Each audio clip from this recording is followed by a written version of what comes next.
මම ඔබලාට පොරොන්දුවක් දුන්නා. ඒ තමයි ඔබේ අරමුණු ඉෂ්ට සිද්ධ කරගන්න උපකාර කරනවා කියලා.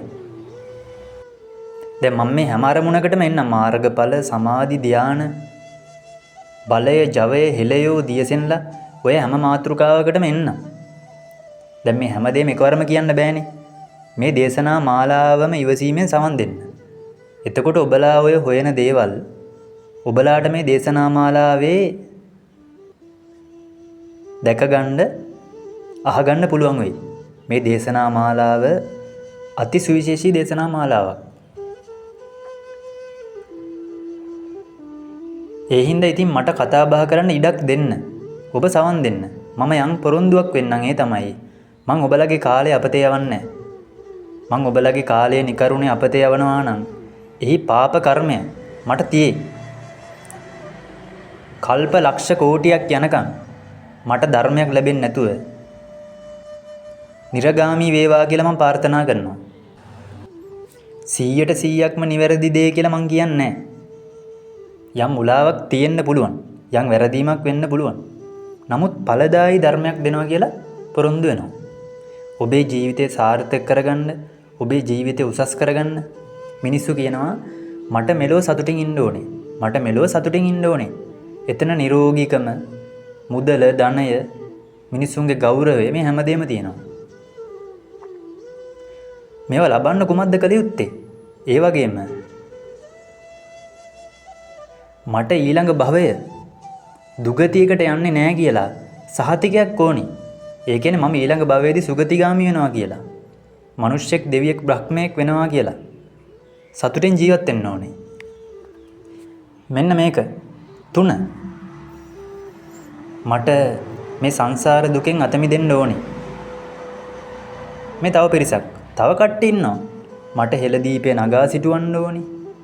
දැන් ওই හෙළදීපේ නගා සිටවන්න ඕනේ, වෙදකම ස්මතු කරන්න ඕනේ. දැන් ඒකටත් එයාලට ඕන වෙලා තියෙන්නේ ඥාණය. තමන්ගේ නුවණ දියුණු කරගන්න ඕනේ. තමන්ගේ මතකය දියුණු කරගන්න ඕනේ. තමන්ගේ කාය බලය, ඒ කියන්නේත් නිරෝගීකමම තමයි. දැන් කාය බලය කියන්න කලින් කාය බලය යනු කුමක්ද කියලා තේරුම් ගන්න බෑ ඉස්සෙල්ලම. කාය බාලය කුමක්ද? නිකන් අපි අර චිත්‍රපටි වලින් අර මිනිස්සු ගල් උස්සනවා දැකලා කාටවත් අදින්න බැරි දුනු හී අදිනවා දැකලා ඒක කාය බලය කියලා හිතනවා නම් එතන වැරදි. ඒ දුනු හී අදින්න, ඒ බර උස්සන්න ඔවුන් තුල ක්‍රියාත්මක වෙන ඒ গুপ্ত ස්වභාවය කුමන ආකාර එකක්ද කියලා දැනගත්තොත් තමයි දියුණු කරන්න හම්බෙන්නේ. ඒ හින්දා ඔය හැම දෙයකටම ලෝක ධර්මතා නැත්තම් ස්වභාව ධර්ම ගැන යම් අවබෝධයක් තියෙන්න ඕනේ. මම බලාපොරොත්තු වෙනවා ඔබලාට ස්වභාව ධර්ම ගැන යම් අවබෝධයක් ලබා දෙන්න. මේ දේශනා මාලාව තුල යම් වැරදීම් වෙන්න පුළුවන්. නමුත් ඒ වැරදීම් වුණත් ඒවා මේ දේශනා මාලාව තුලම ඉදිරියේදී නිවැරදි වෙයි. ඒ වගේම තව කාලයක් යනකොට මන් නැවත දේශනා මාලාවන් පටන් ගනි. එතකොට මීට වඩා බලවන්තව, මීට වඩා විශිෂ්ටත්වයෙන් ගොඩක් ඉහළ විදිහට, උසස් විදිහට ඒ දේශනා මාලාවන් කරන්න පුළුවන්. නමුත් දැන් මම මේ කරන දේශනා මාලාවත් ඊටාම ඵලදායී, ඊටාම ප්‍රයෝජනවත්. මම ඔබලාට යමක් කියන්නම්. අන්තර්ජාලය තුල සිංහල භාෂාවෙන් මේ වගේ දේශනා මාලාවක් ප්‍රායෝගිකව, විද්‍යාත්මකව ඔබේ අත්දැකීම් තුලින් ඔබේ ඇඟටම දැනෙන විදියට හොඳ ප්‍රතිපදාවක් සහිතව, විශේෂයෙන්ම හොඳ ප්‍රතිපදාවක්, කළ යුත්තේ නොකළ යුත්තේ හරියට තේරෙන්න ඕනේ. මා දැන් කුමක්ද කළ යුත්තේ, මා දැන් මොකද්ද නොකරන්න ඕනේ කියලා. ඒක තේරෙන්නේ නැත්නම් වැඩක් නැහැ. කළ යුත්තේ මනාව පවසමින්, මනාව කියන්නේ 100%ක් බුදුරජාණන් වහන්සේලා දේශනා කරනවා වගේ ඊටාම නිවැරදිව නෙවෙයි. කළ යුත්තේ ගැන ඔබේ ඇඟට දැනෙන්නම. ඒ වගේම සබහාදාම ගැන ඔබලගේ අත්දැකීම් තුලින් ඔබලටම දැක ගන්න පුළුවන් වෙන්න. සිද්ධ කරන දේශනා මාලාවක්. මම නම් මේ වෙනකොට අන්තර්ජාලය දැකලා නැහැ. ඒ හින්දා මම මේ දැනට කියනවා මේ දේශනා මාලාව තමයි ඒ අතින් ගත්තාම දැනට මේ මම කතා කරන මොහොතේ අන්තර්ජාලයේ පළ කරලා තියෙන උසස්ම දේශනා මාලාව. වටිනාම දේශනා මාලාව. පටන් ගන්නකොට මම මේ කාරණාව කියන්නේ මේක මගේ අර ගන්න එපා. ඒ තරම් සුවිශේෂී. ඇයි මේ දේශනා මාලාවේ කලබල නොවෙන්නේ? ඇයි මේ වැල්වටාරන් ටිකක් කියවන්නේ? ඇයි මේ දේශනා මාලාව වර්ණනා කර කර ඉන්නේ? මතක තියාගන්න. බොහෝ දෙනෙක්ගේ ඇරියුමක් හින්දා තමයි මම මේ YouTube එකේ මේක පළ කරන්න හිතුවේ. මේ කලබලකාරයන්ට කරන්න පුළුවන් දෙයක් නැහැ. තේරුණාද? කලබලකාරයන්ට කරන්න පුළුවන් දෙයක් නැහැ. ඇයි ඔබ කලබල? තව වීඩියෝ එකක් බලන්න යන්නද? බත් මුට්ටිය රොස් වෙනවද? එහෙනම් ගිහලා බත් ටික යන්න ගිහිල්ලා. මේක පස්සේ අහන්න. මොකද ඔබ ඔය කලබල කරනකොට ඔබේ හදවතේ පිච්චෙනවා. ඔබේ හුස්ම රැල්ල යන්න ඕනේ ප්‍රමාණය නෙවෙයි යන්නේ. හුස්ම රැල්ලේ වේගය වෙනස් වෙනවා. ලේවල උණුසුම වෙනස් වෙනවා. එතකොට තමයි රෝගී වෙනවා. එහෙම වෙන්නේ කොහොමද? ලේ රත් වෙනවා සීතල වෙනවා කියලා කොහොමද මම දැනගන්නේ? මං ඒව පාව කියලා දෙනවා. ඒක තමයි කිව්වේ. සබහා දහම ගැන යම් අවබෝධයක් තියෙන්න ඕනේ. මේ කාලේ නැත්තම් අමාරුයි.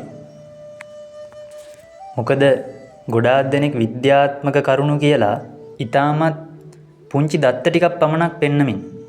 දැන් අපි කියන්නේ බටහිර විද්‍යාව කියලා. මං එහෙම කියන්නේ නැහැ. බටහිර විද්‍යාව කියන එක වටිනවා. දැන් කවුරු හරි කියනවනම් බටහිර විද්‍යාව මිත්‍යාවක් කියලා අපිට එහෙම කියන්න බෑ. බටහිර විද්‍යාව මිත්‍යාවක් කියලා එහෙම කියන්න බෑ අපිට. යම් කරුණු වැරදිව ඇති. හැබැයි යම් කරුණු හරි. මිත්‍යා දෘෂ්ටි ඇති. මුළු බටහිර විද්‍යාවම සයන්ස්ම මිත්‍යාවක්. ඒක බොරුවක්. එහෙම නෙවෙයි. ඒකේ යම් කාරණා තියෙනවා. ඒ කාරණා මේ මිනිස්සුන්ගේ ජීවිතයේ අත්දැකීම්. විද්‍යාව කියන එක ගවේෂණය කරමින් ප්‍රායෝගිකව ඒක සමාජ අතරට ගේන්න ඕනේ. එතකොට ඔය අවිද්‍යාවන් ඔක්කොම පහ වෙලා යනවා. තේරුණා? අපි අමුතුවෙන් අවිද්‍යාව වැරදි කියන්න හදනවට වඩා අපි විද්‍යාව සමාජයට ගෙනාවනම් මිනිස්සුම අවබෝධ කරගන්නවා මේක මේ බොරුවන්නේ මෙච්චර කල් කියලා තියෙන්නේ. අරක තමයි ඇත්ත. ඒකේ ඵලදායීතාව වැඩි. ඒ දර්ශන ඊටම යහපත්. එහෙම තේරුම් ගන්නවා. ඒ හින්දා අපි සමාජයට ගේන්න ඕනේ විද්‍යාව. සමාජයට ගේන්න ඕනේ හරි දේ. සමාජයට තේරුම් කරන්න ඕනේ මේක වැරදි, මේකෙන් මොකද්ද වෙන්නේ. දැන් මම මේ කියාගෙන යන කාරණා අහනකොටත් ඔබට අහන්න බෑ වගේද? ගැටීමක් එනවද? හදවතේ පිච්චෙනවා වගේ. ඔය පිච්චිල්ල තමයි බොල අයින් කරන්න ඕනේ. අර පොඩි සද්දයක් ඇහුණත් කළුවරේ ගැස්සෙන්නේ. ඔය ගැස්සිලි මහා කරදරයක් නෙවෙයි ඇත්තටම. කළුවරේ මොන හරි සද්දයක් ඇහුණාම පොඩි මිනිස්සෙක් කෑ ගැහුවොත් එහෙම ඉක්මනට අතපය හොල්ලා ගැස්සෙනවා. ඔය හදවතේ එන ගැස්සීම ඒ ගැස්සීමේ ස්වභාවය මොකක්ද ඒ ඇතුලේ වෙන්නේ? මේවා අපි සාකච්ඡා කරමු. මේක හොඳට අධ්‍යයනය කරලා මේවා යටපත් කරන්න නම් කුමක්ද මා කළ යුත්තේ? ඒ වගේම පාරේ කෑම බීම දැක්කහම, ෆෝන් එක දැක්කහම අත යනවා ෆෝන් එක ගන්නවා. ෆෝන් එක අතට අරන් තමයි කල්පනා කරන්නේ දැන් මම මොකද්ද බලන්නේ? Facebook යනවද, YouTube යනවද, WhatsApp යනවද? ඒ කියන්නේ හේතුවක් නැතුව ෆෝන් එක ගන්නවා. දැන් ඔබට යම් මිනිස්සෙක් කියනවා මෙන්න මෙහෙම. ඔබ නිරෝගිමත් වෙන්න ඕන නම් රෑ 10ට විතර නිදා ගන්න. ඔබ ෆෝන් එකේ අනවශ්‍ය වීඩියෝ නොබලා ඉන්න. දකින්න කාන්තාවන්ට ඇලුම් දක්වන්න යන්න එපා. ඔය කාන්තාවන්ගේ විවිධ හැඩයන් තියෙනවා. මේවා අපි ඍජුව කතා බහ කරමු. පුරුෂයන්ගේ විවිධ හැඩයන් සහ පුරුෂයන්ගේ විවිධ රූප තියෙනවා කාන්තාවන්ට ඇලුම් කරන. ඒ වගේ තමයි කාන්තාවන්ගේ විවිධ ස්වභාවයන්, රූපයන්, හැඩයන් තියෙනවා. හොඳට බලන්න මේ කාන්තාවගේ ශරීරයම බලනට වඩා ශරීරයේත් මෙන්න මේ කොටස මගේ ජීවිතය දැඩි ඇලීමටපත් කරනවා. මගේ හදවත පුච්චනවා. මට නැවත පිටිපස්සේ හැරි බලන්න හිතෙන මට්ටමට මගේ හදවත ගින්නෙන් තෙත් කරනවා. ගින්නෙන් පුච්චලා දානවා. අවංකවම ඔබ කැමති නැද්ද ඔකින් මිදෙන්න? ඔබට ඔබේ බිරිඳ පෙන්වතිය ගැන පමණක් බොහෝ දුරට ඇල්මක් ඇති කරගන්න සංයමයක්, ඉවසීමක් තියෙනවා නම් අනික් කාන්තාවන් දැක්කහම මේ අන්සතු දෙයක් නේ කියලා මහා දැවැන්ත කුසලයක් එනවා නම් මනසට මේ අන්සතු දෙයක්. යත් එක්ක මං සම්බන්ධ නොවිය යුතුයි. දැන් බලන්න මෙහෙම. ඔබේ දබ්බුරුසුව ඔබට තියෙනවා. අම්මගේ දබ්බුරුසුව කොච්චර ලස්සන වුණත් ඔබ ඒක භාවිතා කරන්න යන්නේ නැහනේ. අන්න ඒ වගේ න මේ මගේ දබ්බුරුසුව. ඔබ කැමති නැද්ද ඔබේ හදවතේ ඔය වගේ ස්වභාවයක් හදාගන්න? ඒ කොච්චර සහනයක්ද? එතකොට අපිට කෙලින්ම ඍජුව මිනිසුත් එක්ක කටයුතු කරන්න පුළුවන්. හදවතෙන් අවංකව අහන්න ඔබ කැමති නැද්ද ඔය ස්වභාවය හදාගන්න? එවැනි මිනිස්සෙකින් ස්ත්‍රී දූෂණ වෙයිද? මංකොල්ල කෑම වෙයිද? හොර මැසේජ් දායිද? කාන්තාවන් අමාරු වැටෙයිද? වෙන්නේ නැහැ. එවැනි මිනිස්සෙක්ගෙන් නිතර හේතුවක් නැතුව බෙල්ල හැරෙයිද? ඇහි බෝලේ හොරහින් කැරකෙයිද? නැහැ. ඔහුගේ කයේ ගොඩාක් චලනයන් නිවැරදි. ඔහුගේ හදවතේ ගින්නෙන් පුච්චන්න පුළුවන් බාධක ගොඩාක් අඩුයි. රාගයෙන් වේවා ද්වේෂයෙන් වේවා. දැන් අහනවා රාගය කියන්නේ කොහොමද? ද්වේෂය කියන්නේ කොහොමද? මේ ඔක්කොම අධ්‍යයනය කරගත යුතුයි. දැන් ඔය සමාජයේ තියෙනවා විවිධ අරමුණු. කුණ්ඩලිනී චක්‍රවර්ති කිරීම, කුණ්ඩලිනී ශක්තිය, විශ්ව ශක්තිය, විශ්ව ආකර්ෂණ නීතිය, විශ්ව මාතාව, බලය, ජවය, meditation, universal energy, cosmic energy කියයි, ස්පිරිචුවලිටි, ස්පිරිචුවල් එනර්ජි, මේ වගේ විවිධ වචන භාවිතා කරනවානේ. හැබැයි මතක තියාගන්න මේ ලෝකේ සෑම මිනිස්සෙක්ගෙම ඇඟේ දුවන්නේ ලේනේ. මස් ඇට නහර එහෙමනේ. ඔවුන් හුස්ම ගන්නවා. මේ හැමෝටම එක එක බලයන් කියලා එකක් නැහැ. දැන් ඔය ස්පිරිචුවලිටි කිව්වත්, කාය බලය කිව්වත්, විශ්ව ශක්තිය කිව්වත්, සැනසීම කිව්වත්, මොන දේ කිව්වත් ඔබලා හොයන්නේ එකම දේනේ. කාය බලය, නිරෝගීකම, සුගතිය, විමුක්තිය, සුවය. ඕකනේ. තේරුණා? අය ඕරයික කියනවා. මතක තියාගන්න මේවට යනවනම්, මේවා සාක්ෂාත් කරගන්නව නම් යන්න ඕනේ මාර්ගයක් තියෙනවා. මම ඔබලට යම් කාරණාවක් කියන්නම්. ඕවට යන උදවිය අපැහැදිලි වචන කියමින් ඉන්නේ කිරණ, ভাইබ්‍රේෂන් එක, කම්පණය, තව තමන් නොදකපු නියුට්‍රෝන කතා, ප්‍රෝටෝන කතා. දැන් බලන්න බුදුදහමේ නොදකපු දේවල් නොදකපු විදියට කියනවා. බුදුදහමේ කියනවා දකින්න බැරි දේවල් දකින්න බැයි නම් දකින්න බෑ කියනවා. මේක ප්‍රඥාවට ගෝචර වෙන්නේ කියනවා. මෙහෙම දකින්න කියනවා. කල යුත්තේ කියනවා. කල යුත්තේ මේ භවයේදීම ලබන්න පුළුවන් නම් එක් කියනවා. දැන් දිව්‍ය ලෝක පවා ඔබට දකින්න ඕන නම් දිව්‍ය ලෝක මේ සතිය ඇතුළත දකින්නේ කොහොමද කියලා, දෙවියන්ගේ හඬ අහන්නේ කොහොමද කියලා ඔබට දිවස් ලබා ගන්න විදිය, දිව්‍ය චක්කුව, දිව්‍ය සෝතය ලබා ගන්න විදිය බුදුදහමේ තියෙනවා. නමුත් අපි ඒක ළඟා කරගන්න කියලා උත්සාහ කරනකොට අපිට ඒක ලබා ගන්න බෑ. මේ මාර්ගය ගොඩක් අමාරුයි. ඇයි මේක අමාරු වෙන්නේ? ඒ අමාරු හින්දා අපිට දැනෙන්න ගන්නවා ඕක බොරු. ඕක සාර්ථක නෑ කියලා. දීර්ඝ කාලීනව මාර්ගයක් තිබ්බාද කියලාවත් අමතකයි. ඊට පස්සේ මාර්ගය ගැන කතා කරන්නේ නැහැ. ඊට පස්සේ මිනිස්සු කතා කරන්නේ ওই දිව්‍ය ලෝක බොරු ඕවා. හැබැයි මාර්ගයකුත් කියලා තියෙන්නේ. හරිද? මාර්ගය යන්න බාධක තියෙනවා. ඒ බාධක අඳුර ගන්න බැරුවයි මිනිස්සු අවුරුදු 500ක් 600ක් වගේ ඉඳී. මම ඔබලට ඊටාම පැහැදිලිව මේ ගැන විශාල දැනුම් පරාසයක් දෙන්න බලාපොරොත්තු වෙනවා. ධ්‍යාන වඩන්නේ කොහොමද? සමාධිමත් වෙන්නේ කොහොමද? බලවන්ත මිනිස්සෙක් වෙන්නේ කොහොමද? මාර්ගඵල ලබන්න අවශ්‍ය සමාධිය. දැන් ඔය ගොඩාක් දෙනෙක් කියන සමත භාවනා එහෙම ඕනේ නැහැ. ඒවට උත්තර හම්බෙයි. ඔබට නිවන් දකින්න නම් ඕනේ.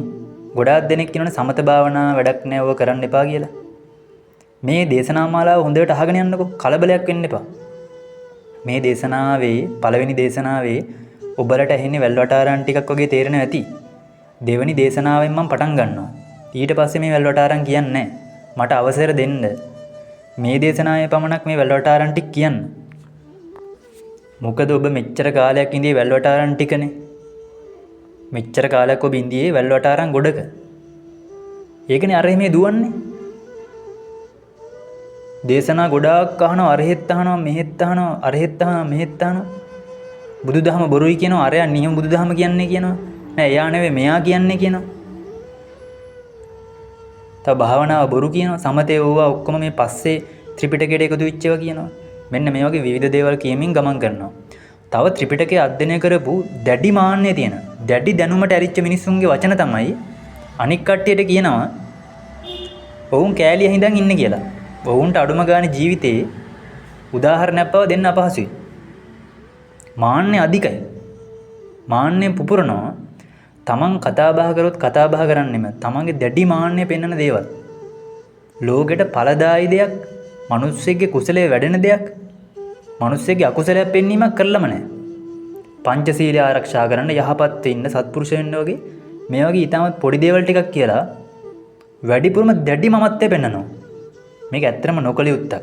මෙහෙම නව යුගයක් බිහි වෙන්නේ නැහැ. මෙහෙම හෙළ යුගයක් බිහි වෙන්නේ නැහැ. හෙළෝ ඉන්න යුගයක් කවදාවත් බිහි වෙන්නේ නැහැ මෙහෙම. මිනිසුන්ට කෙලෙස් ගැන කුසලයේ ගැන මනාව පෙන්වන්න ඕනේ. කුසලයේ කියන්නේ කුමක්ද? කෙලෙස් කියන්නේ මොනවද? ඒවා ක්‍රියාත්මක වෙන තැන් අපි මේවා යටපත් කරගත යුතුයි. මේ වගේ අපේ ශරීරයේ වෙන්නේ මොනවාද? ඒවා වෙන්නේ කොහොමද? කළු කිරණ යනවා, සුදු කිරණ පිට වෙනවා. ඕවා කියලා හරියන්නේ නැහැ මිනිස්සුන්ට. මිනිස්සු ඔය කිරණ කතා මිනිස්සුන්ට පෙන්වන්න ධර්මයක් කියන විදිහක් තියෙනවා. මුට්ටියෙන්, ජලයෙන්. දැන් බලන්න මේ වචන මුට්ටිය, ජලය, තේක්ක කොළය, කොස් කොළය, බිත්තිය, කොස්ස, ලේ, නහර, නියපොතු මේවා හොඳට දැනෙනව නේද? බුදුරජාණන් වහන්සේ ධර්මයේ දේශනා කරේ ඔය වගේ ඔබට හොඳට දැනෙන වචන වලින්. ඔය බොරු වචන වයිබ්‍රේෂන්, කම්පන, ඕරා, විකාර දෙඩෙව්වේ නෑ. තේරුණා? විකාර දොඩෝ මිනිසුන්ට ධර්මයේ දේශනා කරේ නෑ යටිසිත, උඩුසිත. විකාර දොඩවන්න ගියාම වටේ ඉන්න මිනිස්සුත් විකාර දොඩවනවා. බොරු හෙළිව බවට පත් වෙනවා. ලෝකේ කලියුත්ත නොකලියුත්ත මනාව නොපෙනී යනවා.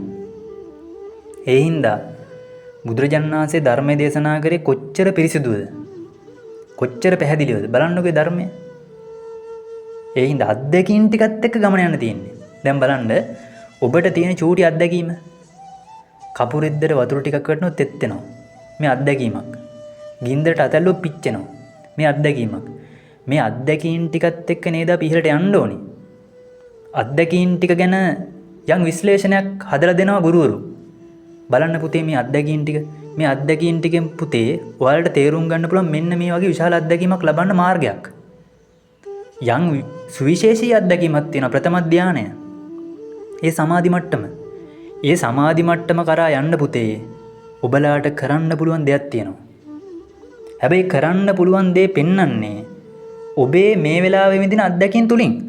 ඒ තමයි ගුරුවරයාගේ ස්වභාවය. එතකොට තමයි ශිෂ්‍යයන්ට මනස පෑදෙන්නේ.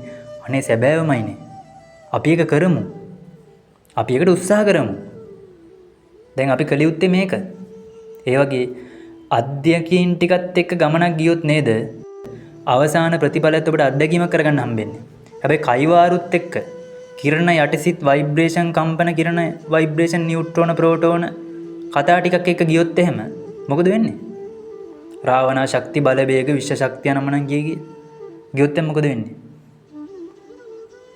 අවසාන ප්‍රතිඵලයත් කයිවාරුවක් පමණයි. එහෙනම් අත්දැකීම් ටිකත් එක්ක යන්න ඕනේ. මාර්ගඵල ලබන්න වුණත්, ධානය වඩන්න වුණත්, මේ මොන දේ කරන්නත් අත්දැකීම් එකයි ගමන යන්න ඕනේ. මේ දේශනා මාලාව අහලා බලන්න. මම මාර්ගය යන ගමන් ඔබලටත් මේ මාර්ගය කියනවා. අහලා බලන්න. සමන් දීලා බලන්න. කාලය කැප කරාට පාඩු නෑ. මං කිව්වනේ. ඵලදායි මාර්ගයක් මා ඔබට නොදෙන්නේ නම් කල්ප ලක්ෂ ගාණක් මම නිරේ පැහෙන්න ඕනේ. ධර්මයක් නොලැබී තියෙන්න ඕනේ. මම ඒ පොරොන්දු පිට තමයි ධර්ම දේශනා කරන්නේ. ඊයේ තරම් මට විශ්වාසයි. ඔබට ඊටාම් ඵලදායි මාර්ගයක් ලැබෙන්නේ. ඊයේ තරම් දැඩි විශ්වාසයක් තියෙනවා. මේක අහලා බලන්න. සමන් දීලා බලන්න. ජීවිතය සාර්ථක කරගන්න. මේ දේශනා මාලාව මේ නාලිකාවේ පළ වෙනවා. අද ඉඳලා මේ තමයි පළවෙනි දේශනාව. මේ දේශනා මාලාවේ නම තමයි කුසලා ධම්මා. කුසලා ධම්මා. මේ නාලිකාවේ තියෙනවා ප්ලේලිස්ට් එකක්. දැන් ওই නාලිකාවේ දැන් ওই වීඩියෝ එක යට පේනව නේද පොඩි පින්තූරයක්. මේ නාලිකාවේ පින්තූරය. ඒ පින්තූරේ උඩ ඔබපුවාම ඇඟිල්ලෙන් ඇතුලේ තියෙනවා ප්ලේලිස්ට් කියලා එකක්.